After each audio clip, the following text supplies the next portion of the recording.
Hello students, कैसे हैं आप लोग। आज आप लोगों के लिए जो टॉपिक है वो है मल्टीपल एलिलिज्म यानी बहुविकल्पता। जो कक्षा 12 में जीव विज्ञान वर्ग में अध्ययनरत छात्र छात्राएं हैं उनके लिए ये टॉपिक काफी इंपॉर्टेंट सिद्ध होने वाला है और अदर कॉम्पिटिशन्स के लिए भी। बहुविकल्पता, ये जब एक जीन में दो से अधिक एलील्स पाए जाते हैं, इस कंडीशन को हम बहुविकल्पता या मल्टी एलिलिज्म कहते हैं। सामान्यतया एक जीन में दो एलील्स होते हैं, एक जीन बराबर दो एलील्स।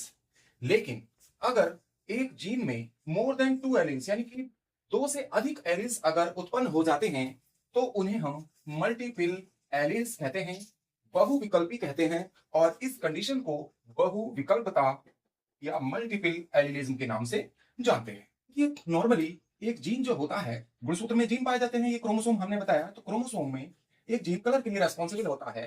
ड्रोसोफिला में इसका अच्छा उदाहरण देखने को मिलता है। तो ड्रोसोफिला में रेड एंड व्हाइट के लिए एक जीन रेस्पॉन्सिबल होता है, अर्थात इसमें दो एलील पाए जाते हैं। एक रेड कलर के लिए रेस्पॉन्सिबल होता है और दूसरा व्हाइट कलर के लिए रेस्पॉन्सिबल होता है। अगर इसमें ड्रोसोफिला के इस जीन में अगर अल्ट्रावायलेट रेज द्वारा या अन्य किसी कारण द्वारा म्यूटेशंस हो जाते हैं, उत्परिवर्तन हो जाते हैं, तो ये रेड के अतिरिक्त, रेड एंड व्हाइट कलर के अतिरिक्त यानी कि जो दो एलील पहले से हैं उनके अतिरिक्त डार्क पिंक और लाइट पिंक दो एलील्स और अधिक एलील्स उत्पन्न हो जाते हैं अलग कलर के लिए, तो इनको हम मल्टीपल एलील्स कहते हैं। इस प्रकार एक जीन में दो से अधिक एलील्स का पाया जाना मल्टीपल एलिलिज्म का एक एग्जाम्पल होता है।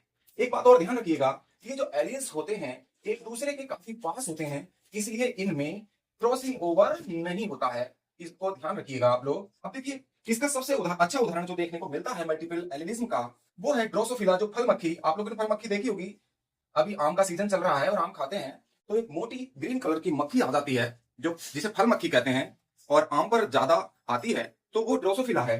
तो ड्रोसोफिला में इसके एग्जाम्पल देखने को मिलते हैं और ब्लड ग्रुप्स में मल्टीपल एलिलिज्म को रिकॉर्ड किया गया है।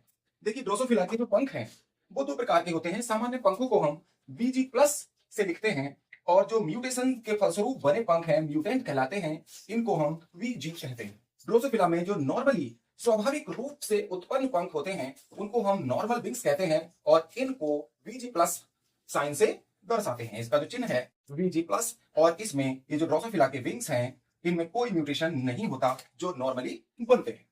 जो माइन्यूट म्यूटेशन है, अगर किसी ड्रोसोफिला के पंख में म्यूटेशन बहुत थोड़ा सा हो जाता है, जैसे हमने ये दिखाया है, एक माइन्यूट सा म्यूटेशन हो जाता है, तो ऐसे विंग्स निक्ड विंग्स कहलाते हैं और इनमें 25% म्यूटेशन होता है। होल इन विंग्स, अगर किसी ड्रोसोफिला के पंखों में होल बन जाते हैं, छेद हो जाते हैं, तो ऐसे नोस्ड विंग्स कहलाते हैं और इनको वीजीएनओ से प्रकट करते हैं, शो करते हैं। उसके बाद अगर किसी ड्रोसोफिला में कुछ ज्यादा ही म्यूटेशन हो गए हैं, ज्यादा उत्परिवर्तन हो गए हैं, 75% तक अगर म्यूटेशन हो जाता है, तो उसके जो विंग्स हैं वो कैसे हो जाते हैं, थ्रेड लाइक हो जाते हैं, धागे नुमा हो जाते हैं और ये उड़ नहीं पाती ये मक्खी। तो ऐसे विंग्स को हम स्ट्राइप्ड विंग्स कहते हैं और इनका साइन VGST से शो करते हैं। अब देखिए, अगर 100% म्यूटेशन किसी ड्रोसोफिला में हो गया है तो वो म्यूटेंट विंग्स होंगे और इनमें कोई भी पंख नहीं होगा और ऐसे म्यूटेंट विंग्स को हम VG से शो करते हैं। इस प्रकार हम ड्रोसोफिला में देखते हैं एक ही जीन में ड्रोसोफिला के कितने प्रकार के, 1 2 3 4 5 प्रकार के ये एलील्स या कैरेक्टर्स या ट्रेट्स उत्पन्न हुए।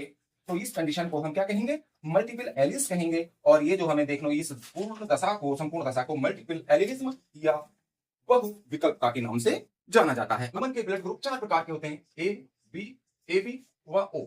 इन 4 प्रकार के ब्लड ग्रुप के जो एलील्स होंगे या जीन स्ट्रक्चर है उसको हम आई से शो करेंगे प्रत्येक एलील को। अगर हम सभी के एलील्स बनाएं ए बी और ओ के, तो ए का जो एलील होगा वो आई ए होगा और बी ब्लड ग्रुप का आई बी होगा और ओ ब्लड ग्रुप का आई ओ होगा एलील। ये जो एलील हैं ये दोनों एक दूसरे के लिए डोमिनेंट होते हैं। आई जो है ओ पर डोमिनेंट होगा, इसको डोमिनेट करेगा, इसके लिए प्रभावी है। और बी जो है ये भी डोमिनेंट होता है ओ के लिए। तो ओ जो है ये रिसेसिव कैरेक्टर होता है, अप्रभावी होता है। ये आप ध्यान रखेंगे, जो ओ है वो अप्रभावी होता है और ए तथा बी जो है, आई ए किस पर प्रभावी है, आई ओ पर, और आई बी किस पर प्रभावी है, ये भी आई ओ पर, और आई ए और आई बी जो हैं ये एक दूसरे के लिए कोडोमिनेंट होते हैं। ये एक दूसरे के लिए क्या होते हैं? कोडोमिनेंट होते हैं। ये एक दूसरे के लिए क्या होंगे? सह प्रभावी होंगे। ये दोनों एलिल्स अगर साथ होंगे, इस बात को ध्यान रखेंगे, यदि ये दोनों एलिल्स साथ होंगे तो एक दूसरे को समान रूप से अभिव्यक्त करेंगे। तो एक दूसरे को समान रूप से अभिव्यक्त करेंगे, अर्थात एक्सप्रेस करते हैं। कोई किसी को डोमिनेट नहीं करता है। इस प्रकार हम देखते हैं ये जो चारों ब्लड ग्रुप हैं ए बी तथा ओ, तो इनकी अगर हम जीन संरचना बनाएं तो देखिए एक की जो जीन संरचना होगी, क्योंकि एलिस जो है वो पेयर्स में रहते हैं, आई ए और आई ए होगी, और दूसरी आई ए तथा आई ओ हो। ऐसी बी की अगर जीन संरचना देखें तो आई बी और आई के साथ बी और आई ओ, ये भी बी ब्लड ग्रुप है, ये भी बी है, ये भी ए है और ये भी ए ब्लड ग्रुप है। इसकी दो जीन संरचनाएं होती हैं। अब इसमें जो एलिल्स होते हैं आई ए और आई ओ भी होता है, आई ए और आई ए भी होता है। ऐसे ही बी में भी यही एलिल्स पाए जाते हैं। लेकिन ए बी में जो एलिल्स होंगे वो एक ही होंगे, आई ए और आई बी। ठीक है, तो इसकी जीन संरचना ये होती है और इसकी भी ओ की भी आई ओ तथा आई ओ जीन संरचना होती है।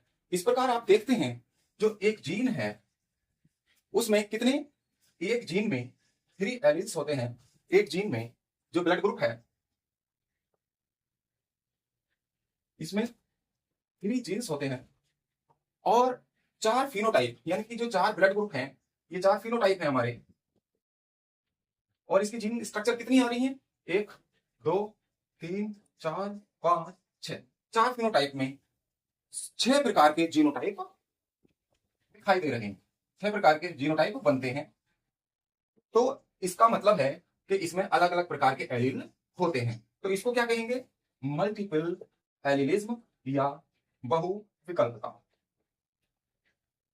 यानी कि 4 प्रकार के ब्लड ग्रुप में 6 प्रकार के जीन संरचना या जीनोटाइप पाए जाते हैं और अलग अलग प्रकार के एलील्स भी बनते हैं। इनको हम बहुविकल्पता या मल्टीपल एलिलिज्म के नाम से जानते हैं।